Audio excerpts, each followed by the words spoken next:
Hello friends, तो अब हम करेंगे एयर पोल्यूशन एक्ट का पार्ट 2, जिसमें हम पढ़ेंगे एयर पोल्यूशन कंट्रोल एरिया के बारे में, which is given under section 19।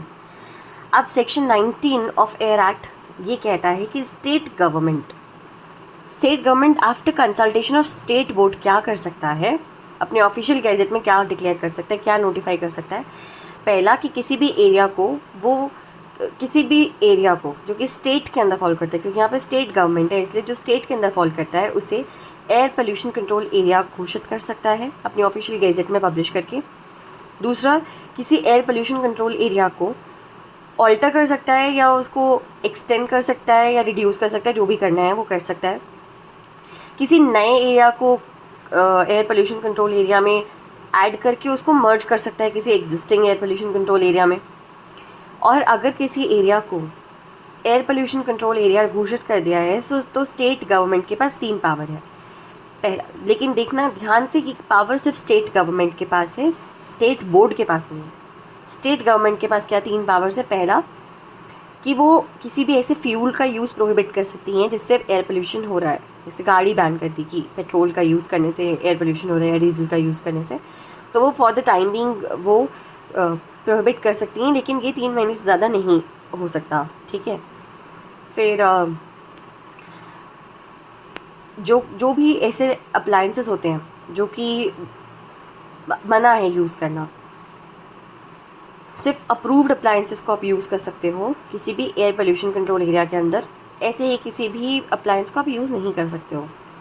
और तीसरा है, किसी भी फ्यूल को आप बर्न नहीं कर सकते हो जिससे एयर पोल्यूशन होता है यहाँ पर। ठीक है। अब एक चीज़ यहाँ पे याद रखो कि अभी यूनियन टेरिटरी ऑफ चंडीगढ़ और पौंडीचेरी 1988 से दोनों की दोनों एक एयर पोल्यूशन कंट्रोल एरिया का पार्ट है। इसमें केस था MC Mehta versus union of India, जो विलियम गैस लीक केस था।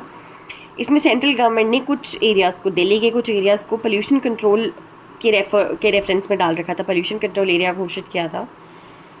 और यहाँ पर फास्ट एक्शन इसलिए हुआ था क्योंकि जो वो श्रीराम इंडस्ट्रीज़ थी फर्टिलाइजर्स वाली, that was located in a pollution control area of Delhi, तो इसलिए यहाँ पे बहुत जल्दी एक्शन हुआ था। फिर एक केस था ये वाला, Chaitanya pulverising industry versus Karnataka state pollution control board 1987 का। यहाँ पे कर्नाटका की एक अपनी अपनी एक्ट है, रूल 19 जो है, जिसका वो कहता है कि एक आपको डिक्लेरेशन देनी पड़ेगी लोकल न्यूज़पेपर में इंडस्ट्री स्थापित करने से पहले जब आपका ऑफिशियल गैजेट में पब्लिकेशन हो जाएगा कि हाँ अब यहाँ पे एक इंडस्ट्री आप पब्लिश कर रहे हो, तो उसको आपको लोकल न्यूज़पेपर में बताना पड़ेगा। लेकिन यहाँ पर रूल 19 का नॉन कंप्लायंस हुआ था, लोकल न्यूज़पेपर में कोई पब्लिकेशन नहीं हुई थी, इसलिए यहाँ पे जो है कि मुकदमा उसके फेवर में आया था, Karnataka state pollution control board के फेवर में। फिर एक और केस है ये, in animal feeds dairies and chemical limited versus Orissa state pollution control board 1955 का केस है ये। यहाँ पर कहा गया था कि जो स्टेट पोल्यूशन कंट्रोल बोर्ड है वो और गवर्नमेंट एक साथ मिलके किसी एरिया को एयर पोल्यूशन कंट्रोल बोर्ड तो घोषित कर सकते, लेकिन स्टेट बोर्ड ऐसी कोई डायरेक्शन नहीं इशू कर सकता जिसमें आप बोलो कि इस एरिया में ये फ्यूल यूज़ करना मना है। जो मैंने आपको भी बताया था सेक्शन 19 एयर एक्ट का, जब अभी मैंने बताया था, इसका क्या कहता है ये डी का 1, कि सिर्फ स्टेट गवर्नमेंट जो है वो कर सकती है प्रोहिबिट किसी फ्यूल के यूज़ को। तो ये स्टेट बोर्ड के पास इसके अंदर कोई पावर नहीं है। पर हाँ, एक ऐसी ही पावर सेक्शन 31A के अंदर ज़रूर है बोर्ड के पास, लेकिन वो उतनी ज़्यादा वो नहीं है, स्ट्रॉन्ग पावर नहीं है जितनी ये पावर है सेक्शन 19 के अंदर। फिर एक MC Mehta versus union of India का केस था 2002 का, आगरा फोर्ट वाला, जो ताज मार्बल कैंसर वाला जो केस है। इसमें क्या हुआ था, 4 एयर मॉनिटरिंग स्टेशंस जो है वो इस्टेब्लिश किए गए थे, लेकिन फिर भी एयर क्वालिटी इम्प्रूव नहीं हो रही थी। और क्योंकि यहाँ पे दिख रहा था कि यहाँ पे एक 100% वायलेशन है RSPM लेवल्स के रिगार्डिंग, मतलब अभी भी कंट्रोल नहीं कर पा रही है यूपी पोल्यूशन कंट्रोल बोर्ड, तो फिर यहाँ पे कहा गया था कि यूपी पोल्यूशन कंट्रोल बोर्ड की ही रिस्पॉन्सिबिलिटी है कि अगर कोई ऐसी वायलेशन अगर हो रही है तो। और स्टेट गवर्नमेंट ने उनको ये भी डायरेक्ट किया कि अगर आप देखो कहीं आसपास में वो ईंट की फैक्ट्रीज तो नहीं है 20 किलोमीटर के रेडियस में ताज के, क्योंकि वो उसके बाद तक फंक्शन कर रही थी। अब ये वाला जो केस था चैतन्य पल्वराइजिंग इंडस्ट्री वर्सेस KPSB, इसमें क्या होता है, मतलब वही जो ऊपर अभी हमने पढ़ा है, इसको ज़्यादा डिटेल में यहाँ पे पढ़ेंगे क्योंकि ये सबसे इंपॉर्टेंट केस है। इसमें क्या हुआ था, जो कर्नाटका स्टेट पोल्यूशन बोर्ड है, इन्होंने प्रोहिबिट किया था कुछ ऑपरेटिंग इंडस्ट्रीज़ को कि आपने जो है क्लियरेंस सर्टिफिकेट जो है वो नहीं लिया है। यहाँ पे इंडस्ट्री स्थापित करने से पहले आपने क्लियरेंस सर्टिफिकेट ही नहीं लिया है हमसे। तो फिर यहाँ पे कोर्ट ने ये कहा था कि अगर क्लियरेंस सर्टिफिकेट नहीं लिया है तो इसका मतलब ये नहीं कि इंडस्ट्री स्थापित करना इलीगल हो जाएगा। अगर बोर्ड को पता है कि पेटिशनर ने उनके ऑर्डर से कंप्लाई नहीं किया है, सेक्शन 37 के अंदर वो एक्शन ले सकते हैं, उनको कह सकते हैं, शो कॉज नोटिस भेज सकते हैं, पर उनको प्रोहिबिट करना is not a justification in any sense. तो इससे क्या होगा, ओनर को लॉस होगा, जो वहाँ पे एम्प्लॉयज़ हैं, जो वर्कर्स वहाँ पे काम करके अपनी रोज़ी रोटी अर्न कर रहे हैं, उनको लॉस होगा। हाँ, माना कि उसका कॉन्सिक्वेंस एयर पोल्यूशन बहुत ज़्यादा सीरियस है, बट स्टिल ये वाला कॉन्सिक्वेंस भी एक एस्पेक्ट में है। तो इसलिए आप एक शो कॉज नोटिस सर्व करो और उनको बोलो कि आप अपना क्लियरेंस लो, ठीक है। और जब तक उनका जो एप्लीकेशन जा रही है और वो कोर्ट के सामने है, तब तक वो ऑपरेट कर सकते हैं अनलेस एंड अनटिल वो रिजेक्ट हो जाती है। ये भी कहा था, उसका मेंटेन स्टेटस को ये इस केस में कहा गया था।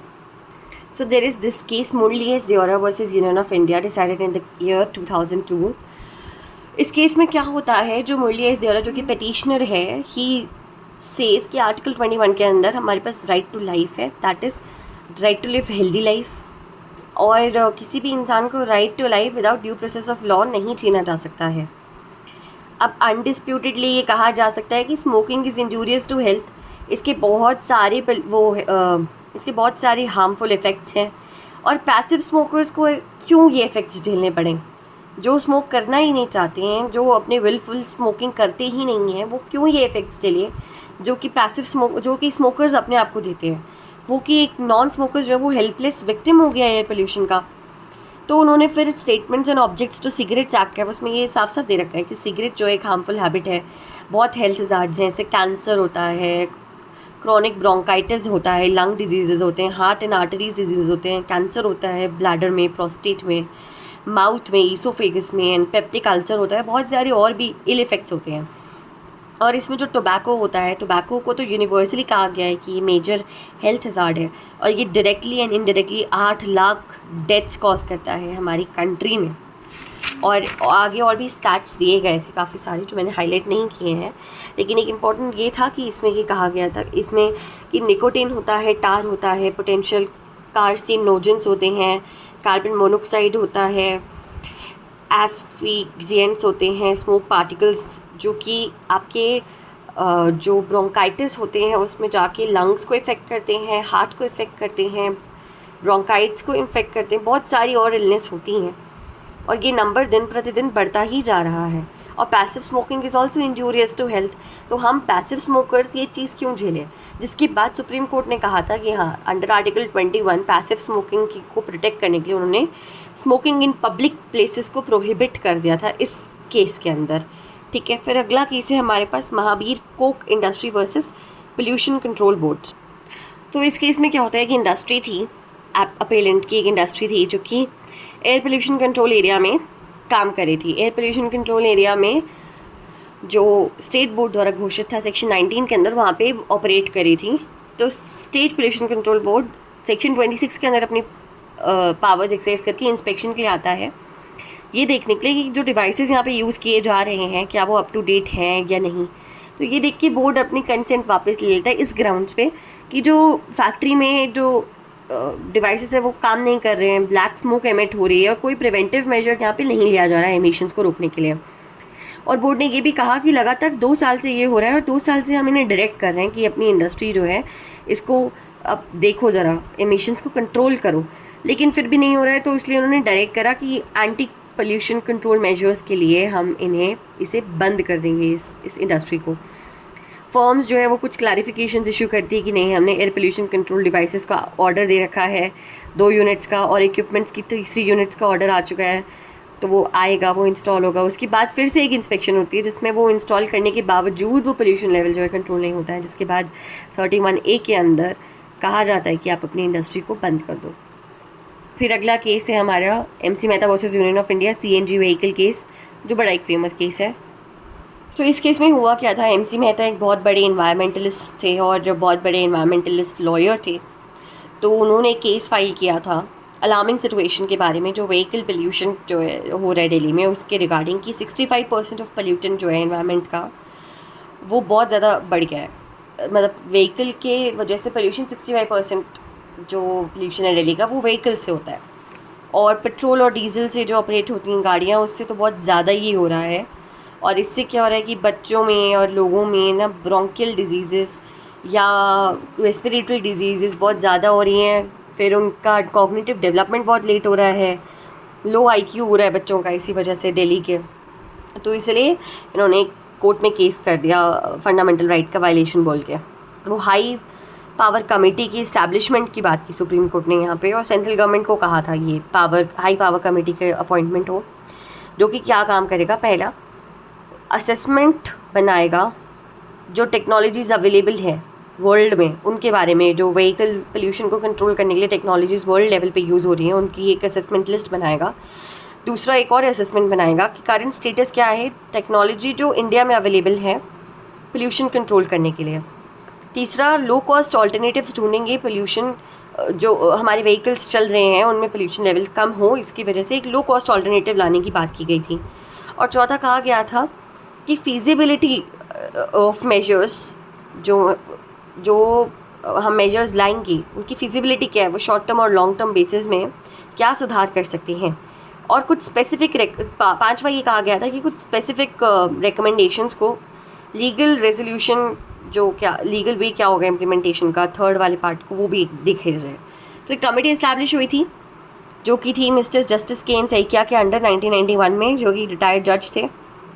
जो कमेटी थी ये हर 22 मंथली रिपोर्ट्स, मतलब 2 मंथ्स में एक रिपोर्ट सबमिट करती थी। और इसकी रिकमेंडेशंस में क्या था, पहला था कि जो पेट्रोल में लीड होता है उसको अनलीड किया जाए, अनलीडेड पेट्रोल को भेजा जो है सप्लाई किया जाए दिल्ली में। जितनी भी कार्स हैं उनको कैटेलिक कन्वर्टर्स दिए जाएँ जो कि अनलीडेड पेट्रोल को यूज़ कर पाएँ। फिर कन्वर्जन टू CNG या फिर डुअल फ्यूल मॉडल की पेट्रोल भी और CNG भी, और स्टैंडर्ड एमिशन के अंडर रहेगी वो हो। तो अब इसमें क्या हुआ, 1995 में सुप्रीम कोर्ट ने डायरेक्ट किया था स्टेट गवर्नमेंट को कि आप लीड फ्री पेट्रोल जो है 4 मेट्रोपॉलिटन सिटीज़ जो मेन हैं अपना दिल्ली, मुंबई, बैंगलोर, चेन्नई, यहाँ पर आप जो है ये अनलीडेड पेट्रोल जो है वो दोगे। और कहा गया था कि जो नए व्हीकल्स आ रहे हैं उनमें लेड फ्री कन्वर्टर्स भी लगाए जाएं, और गवर्नमेंट की जितनी भी ट्रांसपोर्ट हैं या पब्लिक ट्रांसपोर्ट हैं उनको CNG से चलाने की कोशिश की जाए। ये कुछ सुप्रीम कोर्ट ने ऑर्डर्स दिए थे 1996 में। और उन्होंने ये भी कहा था कि जो 15 साल पुरानी टैक्सीज़ हैं जो NCR और NCT में वर्क कर रही हैं वो नहीं 1998 2 अक्टूबर 1998 के बाद वहाँ पे फंक्शन नहीं कर सकती, वहाँ पे चल नहीं सकती, ये उन्होंने कहा था। और उन्होंने कहा था कि धीरे धीरे हम ये टाइम फ्रेम सारी गाड़ियों में इम्प्लीमेंट कर देंगे, जो कि एक रिकमेंडेशन थी EPPCA की। और उन्होंने ऑटो रिक्शा और बसेस को भी CNG में कन्वर्ट करने की बात की थी धीरे धीरे। और जो हैवी फ्यूल से गाड़ी चलती है, हैवी एंड मीडियम ट्रांसपोर्ट्स हैं जो NCT और NCR में चलते हैं, उनके लिए कुछ डायरेक्शंस भी इशू की गई थी। फिर एक ये ऑटो फ्यूल पॉलिसी आई थी जो कि सेंट्रल गवर्नमेंट की एक एक्सपर्ट कमेटी ने दी थी, डॉक्टर RA माशेलकर जो कि CSIR के डायरेक्टर जनरल थे, उन्होंने ऑटो फ्यूल पॉलिसी दी थी जिसमें कुछ स्पेसिफिकेशंस बताई गई थी कि फ्यूल जो है कैसा होगा, क्या होगा ऑटोमोबाइल्स में। ऑटो फ्यूल पॉलिसी इसलिए बोलते हैं, ऑटोमोबाइल्स में कैसा फ्यूल होना चाहिए, इस रिगार्डिंग में उन्होंने पॉलिसीज़ दी थी जो कि बहुत कॉम्प्लिकेटेड सी हैं, जो समझना थोड़ा मुश्किल है। लेकिन ये याद रखना कि यूरो मॉडल दिया था इन्होंने, यूरो एंड भारत मॉडल, कि ये 4 सिटीज़ के अलावा और भी सिटीज़ में हो, और यूरो 3 लेवल के एमिशन जोन, और ये सारे कुछ बहुत सारे मॉडल्स उन्होंने दिए थे कि ये हमारा टारगेट है कि 2005 तक यूरो 3 लेवल के एमिशंस हो और 2010 तक यूरो 4 लेवल के एमिशंस हो, और इनको मीट करेंगे हम। फिर भारत 2 एमिशन 2008 तक 10 तक वो टारगेट्स बना के दिए थे। ये रिकमेंडेशंस जो कमेटी द्वारा दी थी आज तक गवर्नमेंट ऑफ इंडिया के अंदर इम्प्लीमेंटेशन के लिए सिर्फ कंसिडरेशन में पड़ी हुई हैं, आज तक इम्प्लीमेंट नहीं हुई हैं। और सुप्रीम कोर्ट ने धीरे धीरे कुछ डायरेक्शंस तो इशू किए गए, बट स्टिल ऐसा कुछ हुआ नहीं कि प्रॉपर इम्प्लीमेंटेशन इनको मिला हो। तो अब आते हैं हम अगले केस में, जो कि है Orissa state prevention and control of pollution board versus MS Orient paper mills. तो इस केस में क्या होता है कि रिस्पोंडेंट ओरिएंट पेपर मिल्स जो हैं ये मैन्युफैक्चर करते थे पेपर, और पेपर मैन्युफैक्चर करने के लिए कॉस्टिक सोडा एंड क्लोरीन का यूज़ होता है। और जिस एरिया में ये इंडस्ट्री थी वो एयर पोल्यूशन कंट्रोल बोर्ड के अंदर आता है। पहले कंसेंट ली गई थी, लेकिन कंसेंट के साथ कुछ कंडीशंस लगाई गई थी जो कंडीशंस इन रिस्पोंडेंट्स ने फुलफ़िल नहीं करी थी।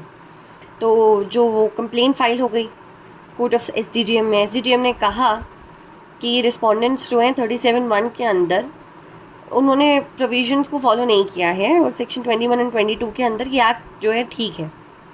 रिस्पोंडेंट जो है उन्होंने एग्रीव फील किया अपने आप को, उन्होंने एक सेशंस कोर्ट में रिवीजन पेटिशन फाइल करी, और उन्होंने ये कहा कि ऐसा कोई एविडेंस ही नहीं है दिखाने के लिए इनके पास कि इन्होंने इस एरिया को सेक्शन 19 के अंदर एयर पोल्यूशन कंट्रोल एरिया घोषित किया है। तो जो लर्नेड एडिशन सेशंस जज थे उन्होंने जो SDGM का ऑर्डर था उसे सेटिसाइड कर दिया, और यही हाई कोर्ट ने अपहेल्ड कर दिया कि हाँ भाई सही बात है, कोई एविडेंस ही नहीं है कि ये तो एयर पोल्यूशन कंट्रोल एरिया है। तो ये अपील गई सुप्रीम कोर्ट में, जिसमें ये कहा गया कि आज स्टेट गवर्नमेंट किसी एरिया को एयर पोल्यूशन कंट्रोल एरिया किसी भी मैनर में प्रेस्क्राइब कर सकती है अगर प्रेस्क्राइब मैनर एब्सेंट है। मतलब एक्ट में अगर ये रखा होता है ना कि डिक्लेरेशन होगा जो प्रेस्क्राइब मैनर है उसमें, लेकिन अगर प्रेस्क्राइब मैनर ही एब्सेंट है तो डिक्लेरेशन कैसे दिया जाएगा, ये क्वेश्चन यहाँ पे उठा था इशू में, जो आप देख भी सकते हो।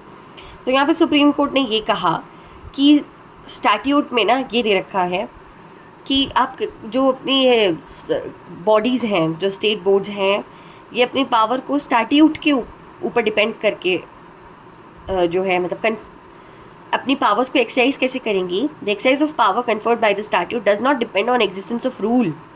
बिना रूल के भी वो अपनी पावर को है एक्सरसाइज कर सकती हैं, ठीक है। लेकिन यहाँ पे ये भी दे रखा है कि सब्जेक्ट टू द रूल्स, ये एक्सप्रेशन यूज़ होता है, subject to the rules only means in accordance with the rules. अगर रूल्स ही नहीं है तो फिर वो लोग कैसे अपनी पावर्स को एक्सरसाइज करेंगे। इसका मतलब ये नहीं है ना कि रूल्स नहीं है तो फिर उनका जो ये इन्होंने डिक्लेयर किया वो वॉइड हो जाएगा, बिल्कुल नहीं, ऐसा कुछ भी नहीं है, ठीक है। तो यहाँ पे ये कहा गया था कि अब हम इस पर्टिकुलर केस को जैसे हम कंसिडर करते हैं, तो जो डिक्लेरेशन दी गई थी ऑफिशियल गैजेट में पब्लिश की गई है कि ये जो एरिया है वो पोल्यूशन कंट्रोल एरिया है, और यही प्रेस्क्राइब मैनर होता है कि आप ऑफिशियल गैजेट में पब्लिश करते हो, इसके अलावा कोई और प्रेस्क्राइब मैनर जनरली नहीं होता है। तो यहाँ पे सुई जनरस सिस्टम अगर देखा जाए तो वो यही है। और रिस्पोंडेंट को ये नॉलेज थी, क्योंकि अगर ये नॉलेज नहीं होती तो उन्होंने कंसेंट जब ली थी, कंसेंट फॉर्म में भी लिखा होता है कि हाँ ये आपका पोल्यूशन कंट्रोल एरिया है, तो उन्होंने वो साइन किया था, मतलब इसको इसमें भी नॉलेज थी।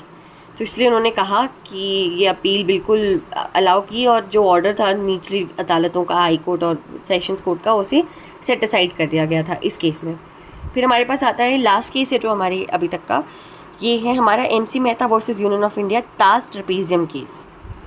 तो इस केस में सबको पता है ताज ट्रेपेजियम केस में क्या हुआ था। ताजमहल जो है उसकी जो दीवारें हैं वो पीली पड़ने लगी थी, वाइट मार्बल येलो होने लग गया था या ब्लैक होने लग गया था पैचेस में, which is known as the marble cancer. और इसके लिए क्या होता है कि ये क्यों होता है, जो इंडस्ट्रीज़ हैं आसपास की, केमिकल हैजार्डियस रिफाइनरीज़ हैं या जो भी हैं, ईंटों के भट्टे हैं, व्हीकल का ट्रैफिक है, जो ये सारी जो चीज़ें हैं जिनकी वजह से वहाँ पे पोल्यूशन हो रहा था, जिसकी वजह से मार्बल कैंसर हो रहा था। तो एक PIL फाइल कर दी MC मेहता ने सुप्रीम कोर्ट में। तो सुप्रीम कोर्ट ने ये कहा कि हाँ डेवलपमेंट ऑफ इंडस्ट्री ज़रूरी है, लेकिन इन्वायरमेंट भी उतना ही ज़रूरी है, और प्रिकॉशनरी प्रिंसिपल के अंदर हमें ये सारी चीज़ों को कंट्रोल करना और ज़्यादा ज़रूरी पड़ जाता है। और हर केस में जैसे होता है बर्डन ऑफ प्रूफ इंडस्ट्री पे है, वो ये दिखाए कि वो इन्वायरमेंटली बिनाइन है या नहीं है। तो कोर्ट ने कुछ डायरेक्शंस भी इशू कर दिए थे। पहला ये था कि जो 292 पोल्यूटिंग इंडस्ट्रीज़ थी उनको अपना जो फ्यूल है वो इंडस्ट्रियल फ्यूल की जगह इंडस्ट्रियल फ्यूल में नेचुरल गैस का यूज़ करना है, पेट्रोल या डीजल का नहीं करना। और दूसरा, अगर वो गैस कनेक्शंस लेने की हालात में नहीं है तो वो अपने आप को रीलोकेट कर लें कहीं पे और अपने मजदूरों को और अपने विक्टिम्स को वो लोग कॉम्पनसेशन देने के लिए भी मजबूर किए गए थे, ठीक है। अब आते हैं हम रिस्ट्रेंट ऑर्डर क्या है यहाँ पे, सेक्शन 22A। तो यहाँ पे क्या है, रिस्ट्रेनिंग ऑर्डर की बात की गई है। तो सेक्शन 22A में ये कहा है कि अगर पोल्यूशन कंट्रोल बोर्ड को ऐसा लग रहा है, एप्रीहेंशन है कि इस जगह पर कोई ऐसा एमिशन होने वाला है एक्सेस में जिससे कि पोल्यूशन कंट्रोल एरिया के स्टैंडर्ड्स जो हैं वो गिर जाएंगे, तो ऐसे में बोर्ड जो है एक एप्लीकेशन देगा मेट्रोपॉलिटन मैजिस्ट्रेट या जुडिशियल मैजिस्ट्रेट फर्स्ट क्लास के कोर्ट में कि वो ऐसे पर्सन को कोई भी ऐसा काम करने से रिस्ट्रेन करे, और ठीक है, ऐसा एयर पोल्यूशन करने से रिस्ट्रेन करें। फिर क्लॉज 2 इसका ये कहता है कि जब जैसी ऐसी एप्लीकेशन आएगी तो कोर्ट कोई भी अपना ऑर्डर उस बेसिस पे निकालेगा। और क्लॉज 3 ये कहता है कि सब सेक्शन 2 की पावर्स का यूज़ करके कोर्ट जो रिस्ट्रेनिंग ऑर्डर निकालेगा उसमें वो क्या ऑर्डर्स हो सकते हैं। पहला, ऐसे पर्सन को ये डायरेक्शन दे कि वो ऐसा कोई भी काम करने से रोके, और दूसरा वो बोर्ड को ऑथराइज़ कर सकता है कि अगर ये इंसान मेरे ऑर्डर से नॉन कंप्लायंस दिखाता है तो आप इस तरीके से ये चीज़ आप इम्प्लीमेंट करा सकते हो, जो कि कोर्ट स्पेसिफाई करेगा अपनी ऑर्डर में। और क्लॉज नंबर 4 इसका ये कहता है कि जो भी एक्सपेंसेस होंगे इस काम में, जो 3B के अंदर आएगा कि बोर्ड को पावर्स जब मिल जाएंगी कोर्ट ऑर्डर्स फुलफ़िल करने के, तो जो भी एक्सपेंसेस होंगे वो रिकवरेबल होंगे, वही पर्सन वो एक्सपेंसेस देगा, लैंड रेवेन्यू या पब्लिक डिमांड की फॉर्म में देगा। अब यहाँ पे बात होती है सिटीजन सूट प्रोविजन के कॉग्निजेंस ऑफ ऑफेंस। तो सेक्शन 43 ये कहता है कि कोर्ट खुद से कॉग्निजेंस नहीं ले सकता इस एक्ट के अंदर कभी भी, ठीक है, सिर्फ कंप्लेंट्स मिलेगा, खुद से कॉग्निजेंस हो नहीं सकता, कंप्लेंट ही आएगी। कंप्लेंट कौन करेगा? पहला, बोर्ड या बोर्ड का कोई भी ऑफिसर कंप्लेंट कर सकता है। दूसरा, कोई भी पर्सन कंप्लेंट कर सकता है, लेकिन जो कंप्लेंट करनी है उस इंसान को 60 डेज़ पहले जो मैनर वहाँ पे प्रेस्क्राइब है उस मैनर में उन्हें अपनी कंप्लेंट पहले बोर्ड या बोर्ड के किसी ऑफिसर को सबमिट करनी है। फिर उसके 60 डेज़ के बाद वो मेट्रोपॉलिटन मैजिस्ट्रेट या जुडिशियल मैजिस्ट्रेट फर्स्ट क्लास के बाद वो जो कंप्लेंट है वो रखेगा, और वो जो है वहाँ पे ट्रायल शुरू हो जाएगा। अब इसका क्लॉज 2 ये कहता है जहाँ पे कंप्लेंट कोई पर्सन कर रहा है, मतलब क्लॉज B और सबसेक्शन 1, यानी कि कोई पर्सन कंप्लेंट कर रहा है वो बोर्ड को नोटिस देके और ये सारा, तो on demand of such person the board shell make available the relevant reports.